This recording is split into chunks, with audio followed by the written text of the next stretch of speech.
Assalamualaikum warahmatullahi wabarakatuh. Waalaikumsalam warahmatullahi wabarakatuh. Selamat siang Bapak Ibu guru sekalian. Eh, Dalam hari ini izinkan saya untuk memaparkan kembali hasil nyata saya dalam merancang atau memodifikasi modul di SDN Sawalga 2, yang mana kelima ini saya bertujuan atau bertugas mendidik kelas 2B yang termasuk ke dalam fase A. Pertama-tama yang dipilih dalam modul P5 ini temanya kearifan lokal. Dan yang mana modul proyek pada pendahuluan ini dokumennya yang berisi tujuan, langkah, media pembelajaran, dan asesmen yang dibutuhkan untuk melaksanakan suatu proyek kegiatan profil pelajar Pancasila. Dalam hal ini, pengertian modul proyek merupakan perencanaan pembelajaran dengan konsep pembelajaran berbasis proyek atau yang disingkat dengan project based learning, yang disusun sesuai dengan fase tahap perkembangan peserta didik, mempertimbangkan topik proyek, dan berbasis perkembangan jangka panjang. Ya, jadi ada beberapa pengertian modul proyek sebelum kita bahas ke tahap yang selanjutnya. Nah, yang mana modul proyek ini dikembangkan berdasarkan dimensi, elemen, dan subelemen profil pelajar Pancasila. Tujuan dari modul proyek yaitu untuk melalui proyek yang diharapkan dapat memberi kesempatan kepada pihak sekolah, terutama pada guru, sebagai tenaga pendidik dan peserta didik khususnya, untuk lebih mengerti dan memahami, menyadari pentingnya literasi syirah, ya, dalam mengembangkan potensi masing-masing yang menjunjung tinggi nilai-nilai kearifan lokal yang ada dalam kehidupan sehari-hari, terutama dalam kegiatan pembelajaran di lingkungan sekolah. Nah, selain kegiatan pembelajaran di lingkungan sekolah, bisa juga diterapkan di lingkungan masyarakat, ya.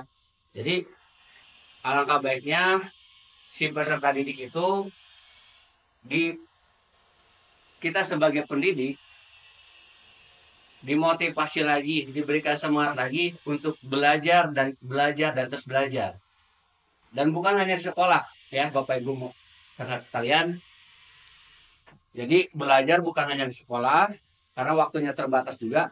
Jadi dimohonkan untuk dikenalkan kembali ke peserta didiknya di rumah belajar. Belajar dalam banyak hal, berarti bukan hanya berhitung, membaca, menulis, tetapi belajar juga berinteraksi dengan terutama keluarganya, orang tuanya, dan juga tetangga atau teman di kampungnya atau dekat rumah, ya. Untuk lebih semangat lagi dalam belajar, untuk lebih menyelamatkan juga dalam proses belajar itu tadi di lingkungan rumahnya juga, di lingkungan sekolah yang terpenting. Nah, sekarang proyek yang menghasilkan banyak hal positif berguna untuk mereka sendiri. Nah, itu tadi kan di lingkungan sekolah dapat belajar, di lingkungannya pun di masyarakat, di rumah mereka dapat, ya. Jadi bukan hanya belajar di sekolah, tetapi di lingkungan masyarakat juga, di lingkungan mereka tinggal, mereka dapat pembelajaran.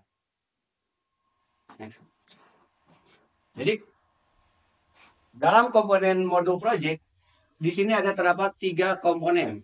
Yang pertama informasi umum, komponen inti, dan juga lampirannya. Yang mana informasi umum ini terdapat elemen-elemen ataupun identitas, sarana prasarana, target peserta didik, relevansi, tema, dan topik proyek untuk satuan pendidikan. Boleh masuk? Mangga, Bu. Silakan. Kesiangan.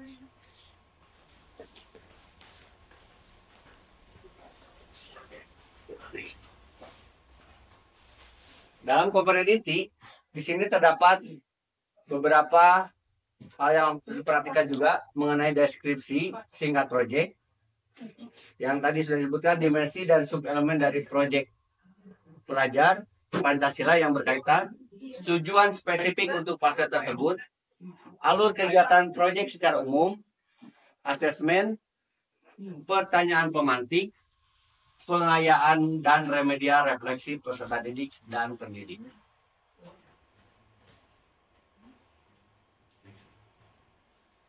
Nah, di sini mungkin Bapak Ibu ingin coba saya paparkan kembali untuk mengingatkan atau mengulang kembali yang mana dari teknik-teknik atau cara menyusun modul proyek, ya, dimulai dari kepala sekolah menganalisis kesiapan sekolah, kondisi dan kebutuhan peserta didik, serta satuan pendidik. Lalu pendidik melakukan asesmen diagnostik terhadap kondisi dan kebutuhan peserta didik. Dan pendidik peserta didik mengidentifikasi tema dan topik. Lalu ada beberapa cara-cara untuk menyusun modul proyeknya. Di antaranya mengidentifikasi dan menentukan dimensi profil pelajar Pancasila yang ingin dicapai. Lalu merencanakan jenis, teknik, dan instrumen asesmen yang akan digunakan. Dan pendidik menyusun modul proyek berdasarkan komponen-komponen yang bisa dimodifikasi dengan sesuai kebutuhan.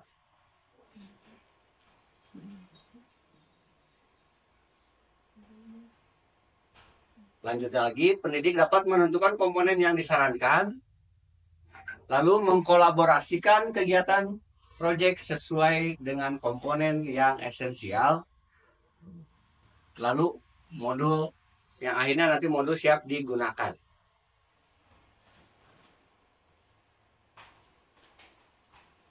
Di sini ada beberapa tahapan evaluasi dan pengembangan modul.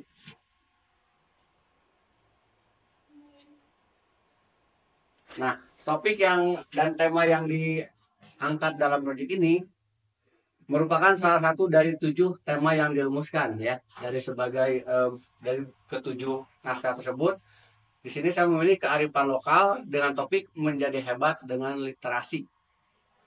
Jadi proyek ini yang dibuat untuk atau agar dapat membentuk peserta didik dengan karakter Pancasila dan mengembangkan potensi dirinya melalui kegiatan literasi siroh yang dikolaborasikan dengan nilai-nilai budaya kearifan lokal.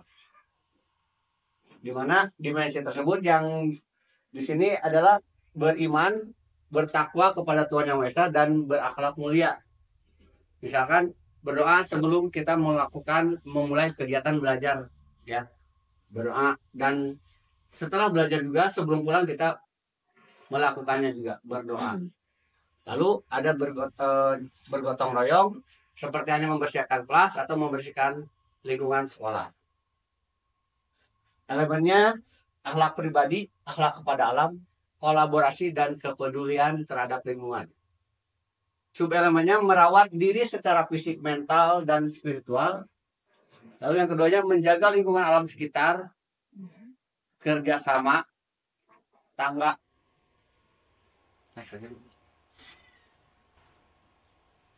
Waktu kegiatan 7 jam pelajaran per minggu selama 5 bulan sehingga apabila dikumulatifkan menjadi 140.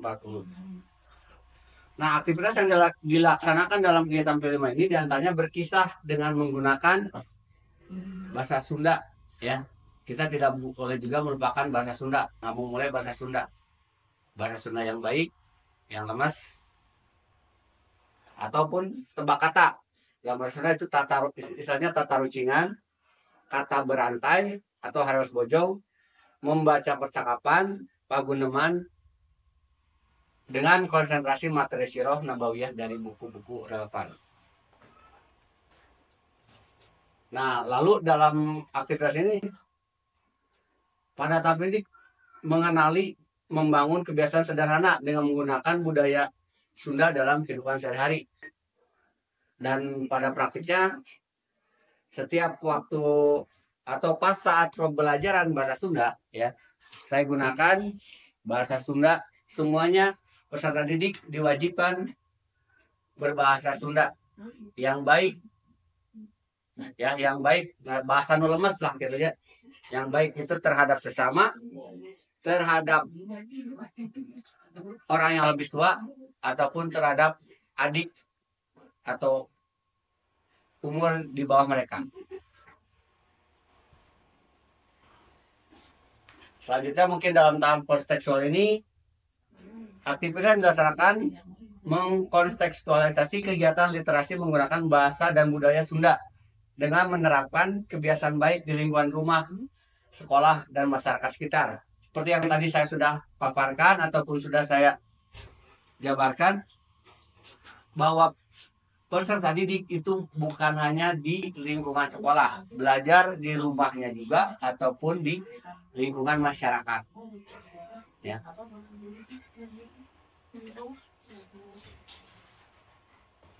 Dalam hal ini, kita sebagai guru memfasilitasi membantu siswa mewujudkan apa-apa pelajaran yang telah didapatkan oleh peserta didik dalam melaksanakan kegiatan P5. Di antaranya melaksanakan kebiasaan baik di sekolah, seperti hanya berolahraga. Mungkin yang sudah kita laksanakan setiap hari Sabtu ada senam pagi, dari mulai kelas bawah ataupun kelas atas. Lalu sarapan pagi bersama, budaya antri, berdoa sebelum dan sudah melaksanakan kegiatan. Contoh hal yang lain mungkin yang sering kita lakukan tiap hari Jumat, melaksanakan sholat duha berjamaah dan berdoa bersama-sama.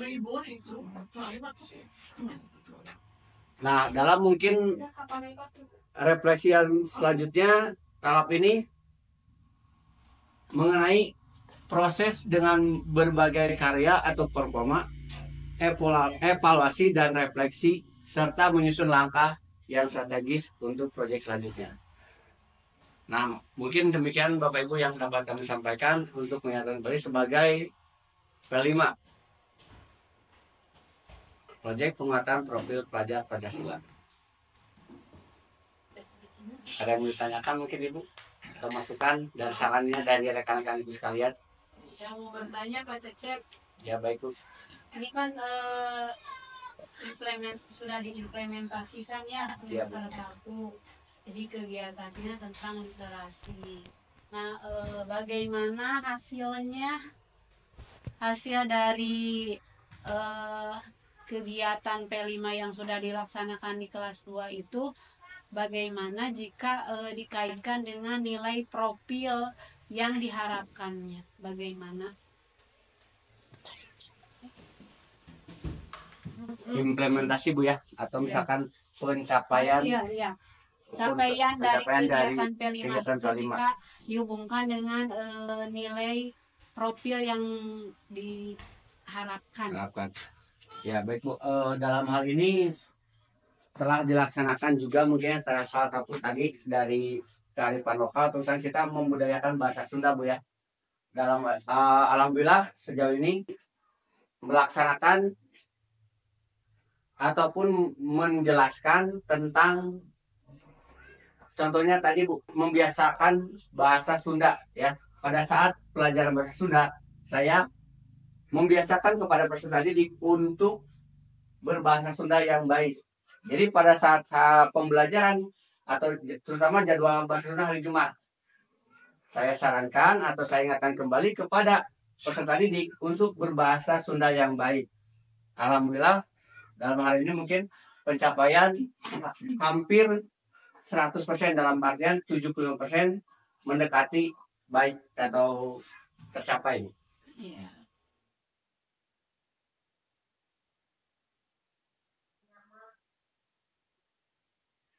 Baik, ada lagi mungkin Ibu? Cukup Ibu? Ya, terima kasih Pak Cecep. Alhamdulillah. Yang lain mungkin Ibu, rekan Ibu sekalian, barangkali Bapak Ibu guru yang mau bertanya lagi ataupun misalkan tentang pencapaian P5 ini.